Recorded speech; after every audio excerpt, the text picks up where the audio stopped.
300 গ্রাম ময়দা, এর সাথে মিশিয়ে নেব পরিমাণ মতো লবণ।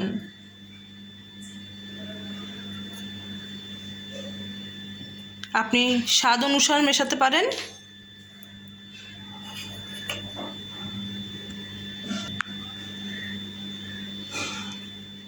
ময়নের জন্য তেল দিয়ে দিলাম। বড় চামচের 4 থেকে 5 বড় চামচ দই মিশিয়ে দেব। খুব ভালো করে মেখে নেব আর তার সাথে মেশাবো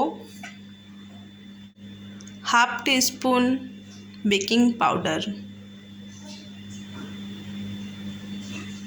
খুব ভালো করে মিশিয়ে নেব আর মেখে ঠিক 15 থেকে 20 মিনিট সাইড করে রেখে দেব। খুব সুন্দর করে বেলে নেব, তারপর একে একে ছেঁকে নেব।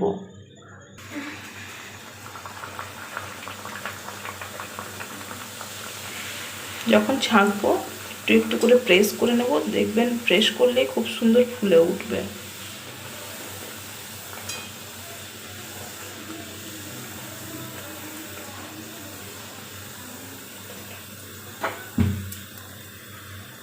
একটা সাইড হয়ে গেছে, আর একটা সাইড পাল্টে দিই। দেখুন কি সুন্দর ফুলে গেছে।